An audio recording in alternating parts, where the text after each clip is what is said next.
কাল পবিত্র ঈদ উল ফিতর, শেষ সময় দেশের বিভিন্ন স্থানে বিপণী বিতান ও শপিং মলগুলো জমজমাট হয়ে উঠেছে। পছন্দের পোশাক, জুতা কিনতে ভিড় করছেন ক্রেতারা। ভিড় বাড়ছে প্রসাধনী দোকানেও।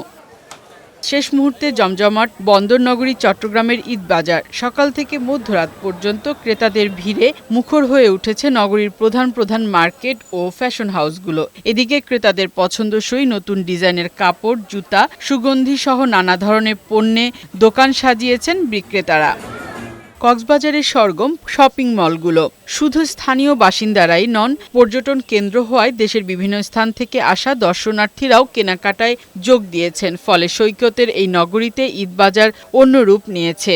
সালোয়ার কামিজ, আমাদের কসমেটিক্স কালেকশনস আছে, প্রাইস রিজনেবল আছে। সব শ্রেণীর মানুষের জন্য একটা পারফেক্ট একটা কালেকশন বলে আমি মনে করি। নিরাপত্তার বিষয়টা খুব ভালো আছে।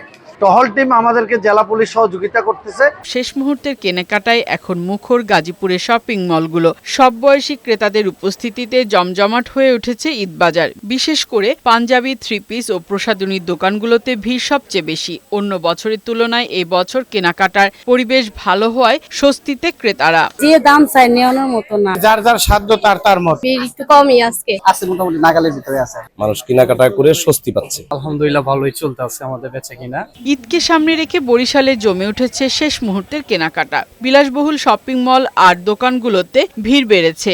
ঈদ পোশাকের পাশাপাশি প্রসাধনী, জুতো, ব্যাগ ও গহনার দোকানগুলোতে ভিড় করছেন ক্রেতারা। কেনাকাটা করেছি, তাই আমার আনন্দ লাগছে। কিনতেও ভালো লাগতেছে, অনেক সুন্দর সুন্দর 2-3টা শার্ট কিনেছি। সাধারণ মানুষের সম্ভব না, মানে নাগালের বাইরে। আমাদের বেচা কেনার অবস্থা আল্লাহর রহমতে খুব পরিমাণ ভালো। এবারে যেরকম হয় এরকমই করছি আমরা ইনশাল্লাহ। এবারের পোশাকের বৈচিত্র্য নিয়ে ক্রেতারাও অনেক খুশি। তবে কেউ কেউ বলছেন গতবারের তুলনায় দাম একটু বেশি।